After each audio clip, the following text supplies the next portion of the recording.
सुप्रभात मंडळी. मी नीलिमा पटवर्धन आणि आपण सध्या वाचत आहोत श्रमिकांच्या अनोख्या जगात हे श्री विवेक पटवर्धन लिखित पुस्तक.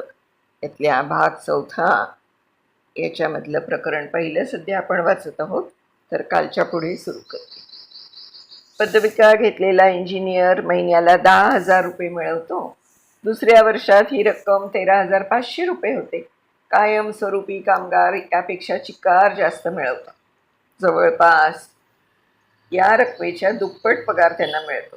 त्यांना प्रॉव्हिडंट फंडासारख्या अनेक सुविधा मिळतात. ट्रेनींना कामगारांप्रमाणे वागवलं जात नाही. म्हणजे त्यांचा कंपनीबरोबरचा करार नोकरीचा, एम्प्लॉयमेंटचा नसतो. म्हणजे अनेक ट्रेनी हे राज्य सरकारच्या विमा योजनेसाठी पात्र ठरत नाहीत. असा पवित्रा कंपन्या घेतात.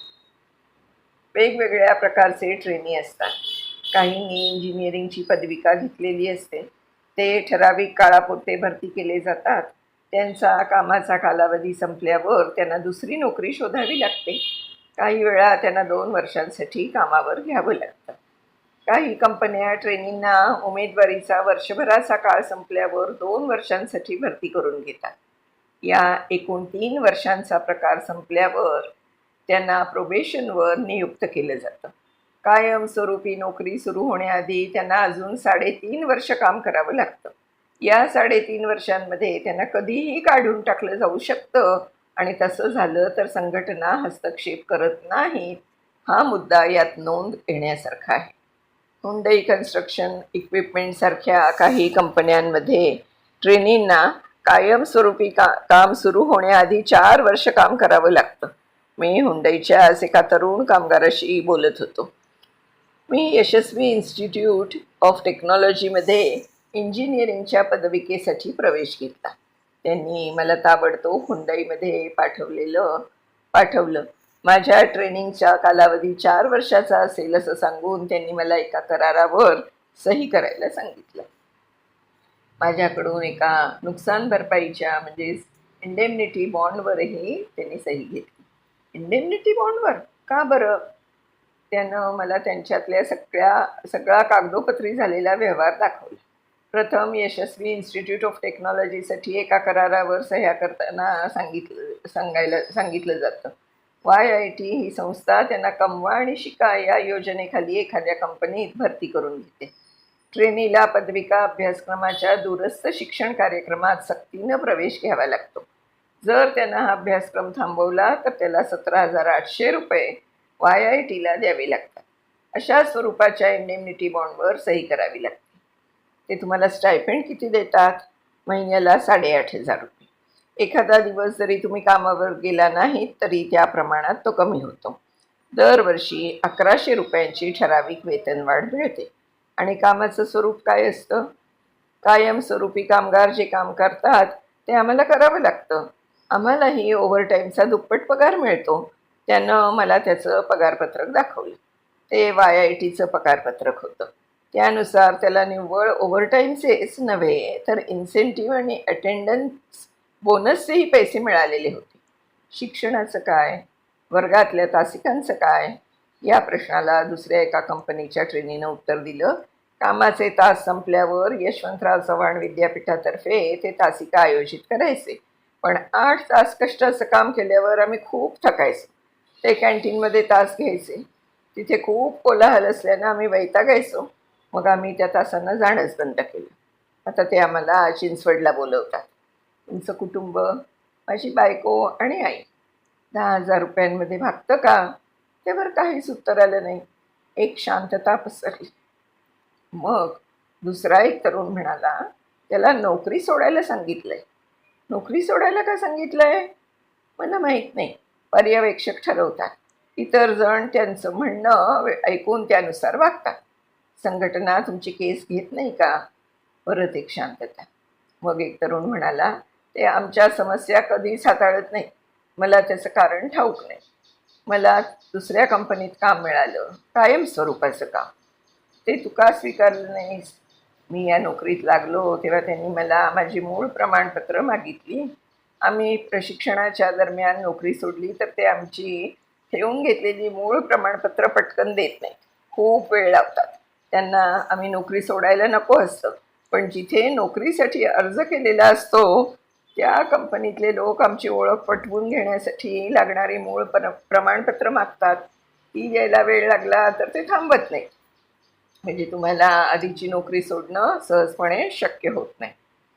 मी त्या कंपनीतल्या कामगार संघटनेच्या नेत्याला योगायोगानं भेटलो. त्याला हे प्रकार चांगलेच ठाऊक होते. अनेक जण प्रशिक्षण अर्ध्यावर सोडतात, त्यामुळे आम्ही प्रमाणपत्र ठेवून घेतो. माझ्या प्रश्नाला बगल द्यायला त्यांनी हे गुळमुळीत उत्तर दिलं. करार शोषणाचा. 28 सप्टेंबर 2011 रोजी socialistworker.org यांनी शोषण म्हणजे नक्की काय या शीर्षकाचा एक इंग्रजी लेख प्रकाशित केला. त्या लेखातले हे काही परिच्छेद. त्यामुळे शोषण ही संज्ञा आणि त्याबाबतचा दृष्टिकोन समजायला मदत होईल. शोषण ही संज्ञा डोळ्यांसमोर 12 तास किंवा त्यापेक्षा जास्त वेळ घाम गाळणारे, दर ताशी मामुली वेतन मिळवणारे आणि निर्दयी पर्यवेक्षकाचा पहारा असलेले अशा कामगारांचं भयावह चित्र डोळ्यासमोर आणते. भांडवलशाही अर्थव्यवस्थेत मध्यम वर्गाच्या राहणीमानासाठी, आरोग्य विम्यासाठी आणि निवृत्तीवेतन योजनांसाठी पुरेसा आणि यथोचित पगार मिळवणं याबाबतच्या आदर्श तत्वाला हे चित्र संपूर्णपणे छेद देणार आहे. घाम गाळणारे कामगार हे चित्र भयावह असलं तरी ते आजतागायत सातत्यानं तसंच आहे. परंतु कार्ल मार्क्स या अर्थतज्ञ विचारवंताच्या दृष्टिकोनातून शोषणाची जास्त व्यापक आणि वैज्ञानिक व्याख्या अशी: कामगारांच्या बिनपगारी श्रमांचा सक्तीनं विनियोग. या व्याख्येनुसार सर्व कामगार वर्गीय लोकांचं शोषण होतं.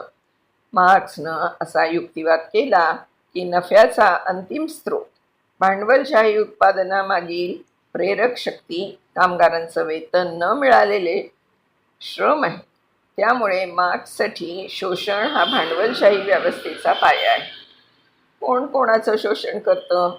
अर्थात मालक किंवा विवेकबुद्धी सोडलेले मालक असं करतात. नीमसारख्या योजना जाहीर करून सरकार देखील या सामूहिक बलात्कारात सामील होत असतं. संघटनांना अशा वेळी कणा नसतो. त्यांना त्यांच्या सतसत विवेकबुद्धीची टोचणी देखील लागत नाही. पुण्यातल्या एका बहुराष्ट्रीय कंपनीत मला दिसून आलं की 4000 तात्पुरते कर्मचारी 400 कायमस्वरूपी कामगारांना सहाय्य करण्यासाठी भरती केले होते. त्या 400 कर्मचाऱ्यांपैकी 150 कर्मचारी टीम लीड सारख्या कंत्राटदारांच्या सहाय्यानं निम्न नियुक्त केले होते. हे सगळे संघटनेबरोबर तेरी भी चूप मेरी भी चूप अशा परस्पर संमतीनं चाललं होतं. संतोष कणसे हे श्रमिक एकता महासंघ याचे नवीन अध्यक्ष होते. हा महासंघ इंडस्ट्रियल या जागतिक संघटनेशी संलग्न होता. पुण्यात त्यांचं स्थान भक्कम होतं. 100 पेक्षा जास्त संघटना त्यांना जोडलेल्या होत्या. ही महाभयंकर शोषणाची समस्या कशी सोडवणार आहात असं मी कणसेंना विचारलं. आम्ही लवकरच न्यायालयाकडे जाणार आहोत, ते म्हणाले. संघटना न्यायालयाकडे शेवटचा उपाय म्हणून जातात. काहीच तरणोपाय उरत नाही, मी म्हणाले. तुम्ही तुमचं काम त्या दिशेनं सुरू करत आहात. काय करणार? संघटना सत्ताहीन झाली आहे. कंत्राटी कामगार आणि प्रशिक्षणार्थी यांच्या वतीनं बडगा उभारणं हे त्यांच्या खिचगंठीतही नाही. याबाबतची आकडेवारी मिळवणं देखील अवघड आहे. अर्थात काहीही असलं तरी मी हे काम हातात घ्यायचं ठरवलंच आहे. तरुण कर्मचाऱ्यांच्या मनात वादळ उठलेलं आहे. असहाय्यता आणि वैताग या भावना त्यांच्या मनात धुमसत आहेत. सगळ्याच गोष्टी आपल्या विरोधात आहेत असं कामगारांना वाटतं. लोकांचं मूल्याधिष्ठित व्यवस्थापन ही केवळ दंतकथा आहे का? सर्वप्रथम आपण हे समजावून घ्यायला हवं, जर शोषण होण्याची शक्यता असली तर नक्कीच लोकांचं शोषण होईल आणि ही शक्यता नेहमीच असते. गॅलब्रेथनं एका वाक्यात हे कटू सत्य मांडलंय. भांडवलशाहीत माणूस माणसाचं शोषण करतो. साम्यवादात हे अगदी उलट घडतं. म्हणजे भांडवलशाही असो वा साम्यवाद, शोषण अटळ आहे.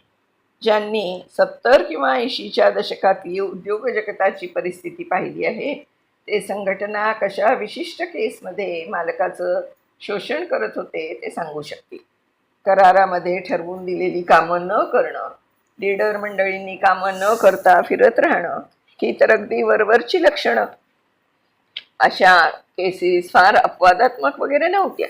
संघटनांनी सामान्य माणसांबद्दल सहानुभूती गमावण्याचं हे महत्त्वाचं कारण आहे. अर्थातच या जुन्या पुराण्या कहाण्या झाल्या.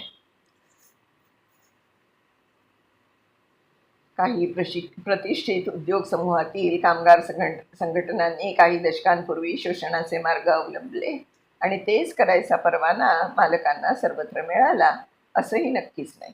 अखेरीस अनेक मालक आपलं व्हिजन, मिशन आणि मूल्यव्यवस्था याबद्दल आपापल्या वेबसाईटवर जाहीरपणे लिहितात. हे सर्रास चालत नाही का? माणसाचं व्यवस्थापन करताना चांगली मूल्य वापरायला हवी आहेत की आपण बाजारपेठेच्या रेट्याखाली जपून वागायचं? लोकानुनय करणारे कामगार कायद्यांमधले बदल. या परिस्थितीला कारणीभूत असणारा एक घटक म्हणजे इंडस्ट्रियल डिस्प्यूट्स ॲक्टमधलं 5B हे प्रकरण. हे प्रकरण म्हणजे सरकारनं लोकानुनय करणारे निर्णय घेतल्याचं उत्तम प्रतीक आहे. या कायद्यानुसार एखाद्या कंपनीला आपली कंपनी बंद करायची असेल, कामगारांना काढून टाकायचं असेल किंवा कामगार कपात करायची असेल तर सरकारची परवानगी घ्यावी लागते. उद्योगधंद्यामध्ये चढउतार सुरू असतात आणि वेळोवेळी खर्चाला कात्री लावावी लागते. हे खरं तर गृहीत आहे. तुम्ही 300 कामगार नियुक्त केले तर लावायचा हा नियम होता. पण राजकारण्यांनी आपल्या आर्थिक फायद्यासाठी 100 कर्मचारी असलेल्या उद्योगांसाठीही हा कायदा संमत करून घेतला. आता मालकाला उद्योगधंदा बंद करणंच अशक्य होऊन बसेल असं या कायद्यामुळे घडतं. या हानिकारक कायद्यामुळे मालकांना तात्पुरत्या स्वरूपाचे कामगार भरती करून घ्यायला भाग पडतं. कामगार संघटनांनी हा कायदा मागे घ्यायची मागणी करायला हवी होती, पण बदलाला त्यांची मान्यता नव्हती. कायद्याच्या चौकटीत जोपर्यंत हे प्रकरण बसतं तोपर्यंत कंत्राटी कामगार हा प्रकार संपणं अवघड आहे. कॉन्ट्रॅक्ट लेबर ॲक्टमुळे कामगारांच्या तसंच व्यवस्थापनाच्या त्रासात भरच पडली. एखादं विशिष्ट प्रकारचं काम काढून टाकणं हे त्यामुळे प्रत्यक्षात अशक्य होऊन बसलं. मालक या कायद्याच्या परिणामांना प्रचंड वैतागलेले होते. अनेक प्रतिष्ठित उद्योग समूहांनी यानंतर उत्पादन करण्यासाठी कंत्राटी कामगार नियुक्त केले आणि कायमस्वरूपी करण्याच्या त्यांच्या मागण्या येतील अशी चिंता त्यांना भेडसावायला लागली. काळाच्या ओघात व्यवस्थापन आणि संघटना यांनी व्हेरिएबल वेतन अंमलात आणलं. कायमस्वरूपी कामगारांच्या संख्येतली वाढ म्हणजे व्हेरिएबल वेतन दरांचं प्रमाण कमी करणं किंवा कमी असणं. इतर काही कारणांनी शॉप फ्लोअरवर कंत्राटी कामगार असणं मान्य झालं. संघटनांनी हे नाईलाजानं का होईना मान्य केल्याचं दिसत होतं किंवा घासाघीस करण्यासाठी फारसा वर्चस्व नसल्यानं बघे या प्रकारात राहण्यापेक्षा वेगळं काही पाऊल उचलणं त्यांना शक्य नव्हतं. तामिळनाडूमधल्या ऑटोमोबाईल व्यवसायांमध्ये आणि गुजरातमधल्या प्लॅस्टिक उद्योगांमध्ये कायमस्वरूपी ते तात्पुरत्या कामगारांचं प्रमाण 1:10 असं होतं. कोलकात्यामध्ये काही फार वेगळं चित्र नव्हतं.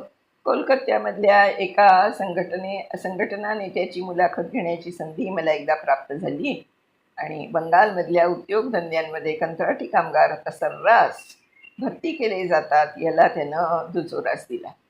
साम्यवादाचा प्रभाव असलेल्या राज्यात ही परिस्थिती आहे. कायद्यामध्ये कॉन्ट्रॅक्ट लेबर ॲक्ट हा अव्यवहार्य प्रकार आहे असा हा मुद्दा होता. उद्योगधंद्यामधल्या पद्धती हा कायदा आल्यानंतर 70च्या दशकांपासून पूर्णपणे बदलला. तुम्ही तुमचं बघा, सरकार म्हणतं. आगीत तेल म्हणून सरकारनं आपण केलेल्या कायद्यांची अंमलबजावणी करण्याची जबाबदारी पूर्णपणे झटकली. नाहीतर ही परिस्थिती या वळणावर येऊन कशी ठेपली असती? सध्या सेल्फ सर्टिफिकेशनची कुजबूज चालू आहे. कामगार विश्वातली असंतोषाची परिस्थिती पाहता सेल्फ सर्टिफिकेशन शक्य नाही. सेल्फ सर्टिफिकेशनला मोठ्या प्रमाणावर मालकांचं नियमानुसार वागणं गरजेचं आहे. या मुद्द्याबाबत निश्चितच आर्थिक व्यवहार आणि मानवी मूल्य यांच्यात युद्ध असतं आणि आर्थिक व्यवहार आजपर्यंत तरी जिंकताना दिसतात. पण मग आयुष्याच्या प्रत्येक टप्प्यावरच अशा प्रकारची निर्णायक परिस्थिती समोर येतच असते ना. सुशासनाचा अभाव, चांगली मूल्य जोपासण्यासाठी इच्छाशक्तीचा अभाव आणि समोर शोषण करता येण्याजोगी सहजी उपलब्ध असणारी माणसं, हे घातक मिश्रण आहे. अखेर विश्लेषण करता व्यवस्थापनानं विशिष्ट मूल्याधारित आणि ते राबवू शकतील असे निर्णय घ्यायला हवेत. त्यांनी असं केलं तर परिस्थिती सुधारू शकेल, अथवा विवेकबुद्धी नसलेले मालक, बेजबाबदार संघटना आणि सरकार यांच्यामुळे कामगारांना हाल सोसावं लागणं हे अपरिहार्य होऊन बसेल. शोषणाचा प्रवास आतापर्यंत बिनधोक दिसतोय, पण त्याचं पुढे स्फोटक परिस्थितीत परावर्तन होईल. सावध व्हा. एकंदरीत काय, ते हे सर्व वाचून माझ्या एका मित्रानं मला हा प्रश्न विचारला. एखादा माणूस शोषणासाठी उपलब्ध असला तर त्याचा अर्थ आपण त्याचं शोषण केलंच पाहिजे का, असं आहे का? तर इथे हे पहिलं प्रकरण विभाग 4 मधलं संपलंय मंडळी. आता पुढचं प्रकरण म्हणजे प्रकरण 2 आपण उद्यापासून सुरू करूया. तोपर्यंत मी निलिमा पटवर्धन आपली रजा घेते. धन्यवाद.